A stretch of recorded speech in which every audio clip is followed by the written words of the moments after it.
mel ni Sonko amaana bu ñu deful attention mën na indi lu bees ci politique Sénégal. dañoo ñëwoon ak yéene ni dañuy soppi politique suñu mënul soppi politique ba ko mais politique bu ñu soppi. alors Sonko tey jii dafa xam nga boo ko dee xool sénégalais yi li ñuy jooy lu ci ëpp moom mooy suñu alal bi niñ ko yoree am na problème. xam nga déjà Sonko bu ne député yi la ñuy fay impôt moo gën a néew foofu la enseignant bay fay impôt. loolu dafa nekk lu doy waar. man tey député la sama bulletin de salaire 1500 francs lañ may dagg impôt. 1500 francs ci jamono jooju enseignant. ñuy jël 1/3 de son salaire. day mel ni dañuy xaw a retourner un peu ci bi nga xam ne Ousmane Sonko mi ngi woon assemblée nationale di wax ne bu côté bi ñii di fay 1500. yéen ngi fay 70 000. du yoon. ñu ñëw ci accords yi ay affaire pétrole affaire gaz et cetera mu génne ci loo xam ne lu documenté la aussi. document yooyu ñu ko wax mi ngi nii man dama ko yokk inventé wuñu. c'est un document officiel de l'ONAS. dafay politicien boo xam ni dafa weesu politique bla bla bla. moom dafay enquête comme journaliste d'investigation li muy wax yëpp dafa fu mu koy teg. man damay jot ay documents en tant que député. ay recel de documents nangam maa mi ngi nii amul lu ci tabu. maanaam xam nga pour la bu njëkk da ngay gis koo xam ne dafay wax lu ko neex rek quoi. am plus de xaw ma combien de terrains dans Dakar Noble à l'intérieur. xam nga waxuñu ko. muy tëb dégg lu rek. Pape xam nga li ngay wax nii vraiment du la nga baal ma de mais du ak responsabilité parce que bu fekkente ni. lan mooy responsabilité non li xam nga lan mooy responsabilité. mooy mu taxaw ne leen lii laa am ci déclaration de patrimoine. man def naa sama déclaration patrimoine par internet. te xaaruma ba nekk dara te kenn forcé wu ma ko. dama leen ne lii laa am ci àdduna. am naa benn kër. fa laa dëkk ak sama njaboot. ku mun a génne Sénégal beneen kër bu Ousmane Sonko moom.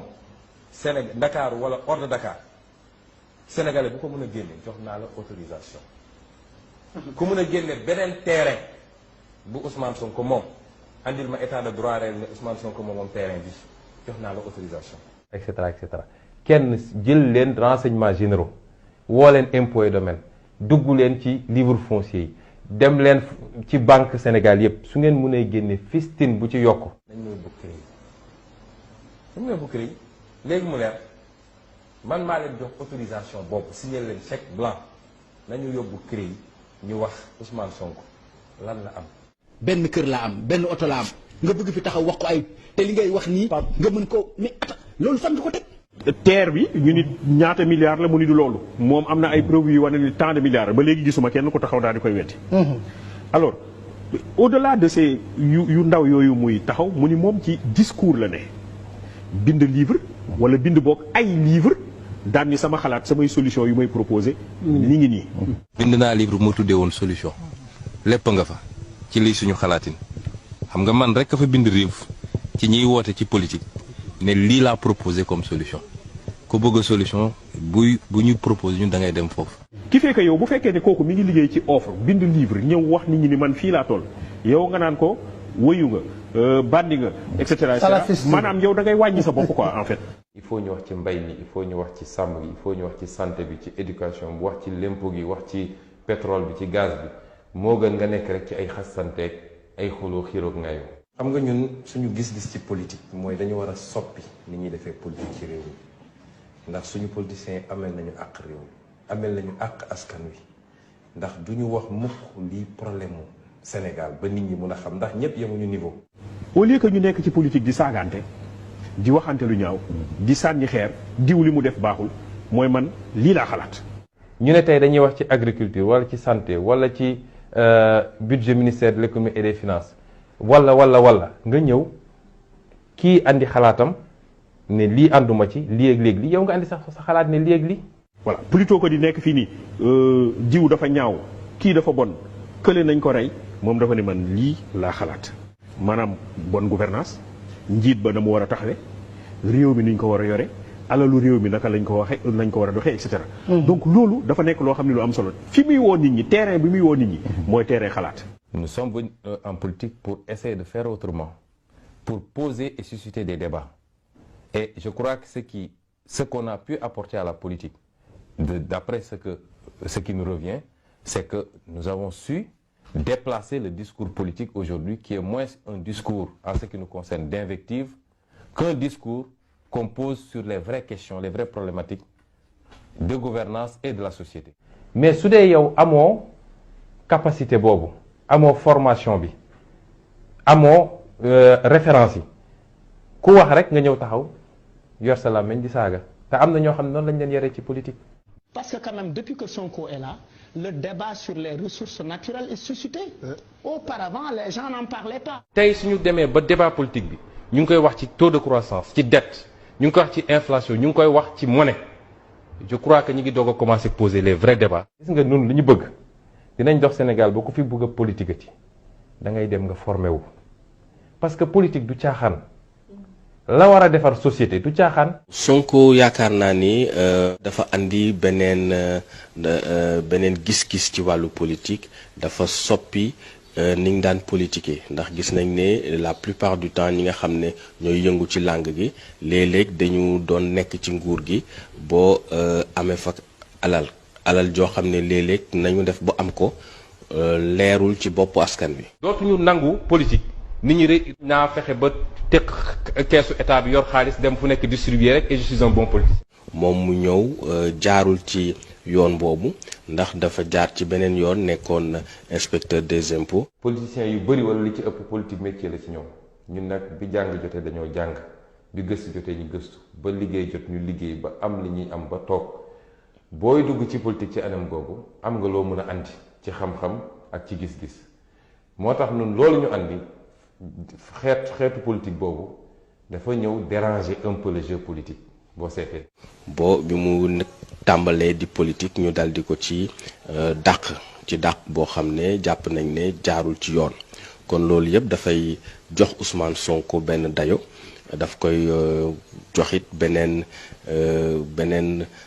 perspective ndax sénégalais yi dañoo gis ne kii kat wute na ak ñi ñu fi yàgg a gis ñi ñu fi tàmm gis. léegi sénégalais yi dañoo gis parce que discours bi rek Sonko dafa weesu discours xam nga li muy wax nii tout le monde peut le dire ñëpp waxoon nañ ko. Macky Sall waxoon na ko. donc ñoom ñoo ko dàqoon a wax. mais pourquoi moom discours am daal di capter plus que les autres. parce que tout simplement fi mu jaar la sénégalais yi en tout cas ñi ko topp wala ñi ëpp sénégalais dañoo yaakaar ni Sonko bu ñu ko dénkee seen alal dina ko mën a gérer. la grande différence.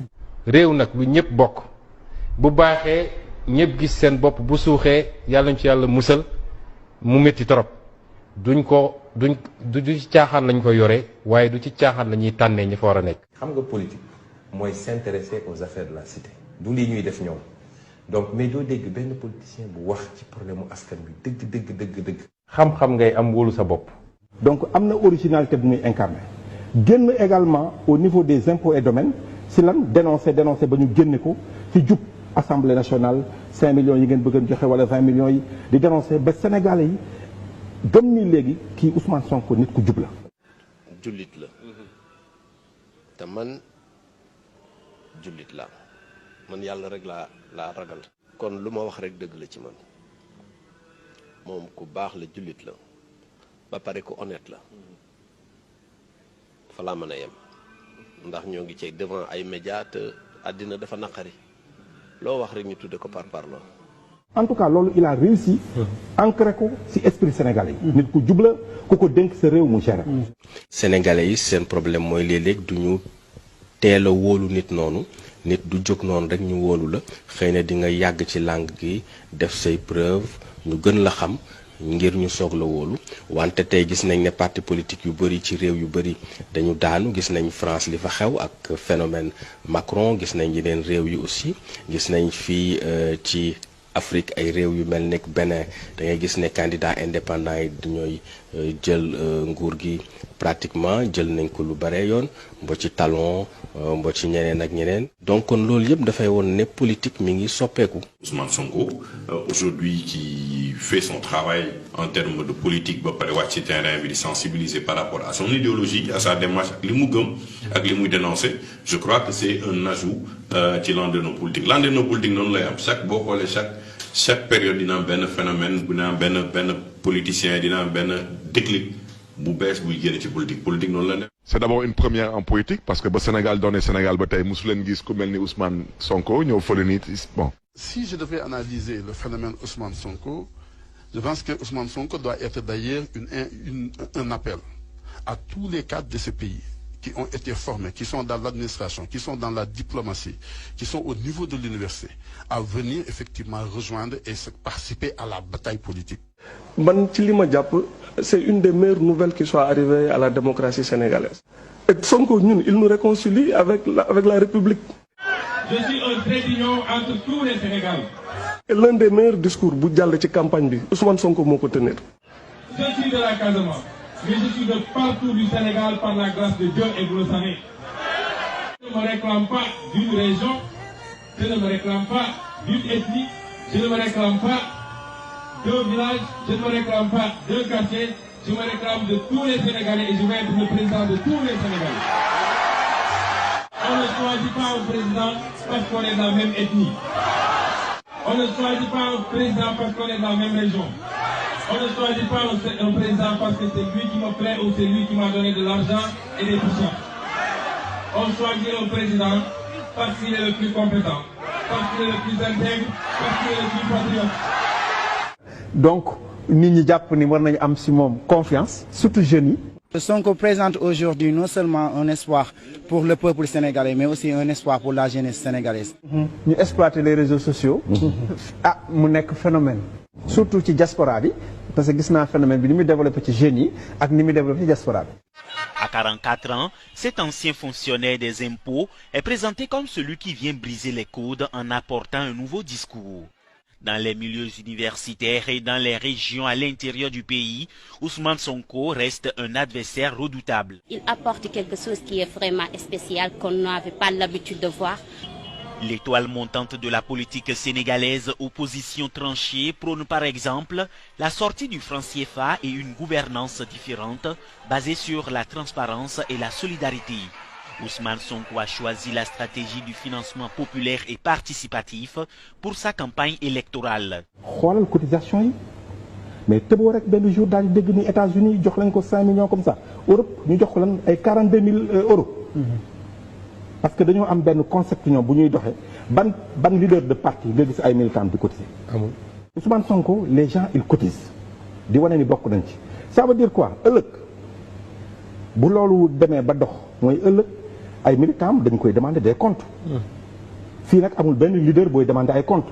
xam nga li nga mën a nangul nit mooy am na présence. C'est-à-dire que du point de vue de la communication, il a une présence au niveau des réseaux sociaux, mais il a prouvé en allant à Paris, il a rencontré, il a fait des séances où quand même des gens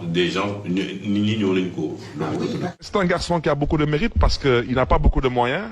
xam nañ ni amuñu ay milliards ndax sàccuñu te duñu sàcc ndax amul politicien bu la mën a ne doon naa ay milliards wala balaa may dugg gouvernement amoon naa ay milliards. bu fekkee ni politicien dafa bëgg a ñëw xalaat ni bu ma utiliser xaalis dinaa ci mën a génn. donc xaalis bi fi mu jógee ñun xam nañ ko xamoon nañ ni amuñu loolu te mooy suñu principal handicap su dee handicap am na. Il n'a pas une longue expérience ni une longue expertise dans la politique mais il fait face. bu may utiliser ruse moom laa la doon wax sax. ne la bu njëkk loolu lañ doon def mais on s'est rendu compte que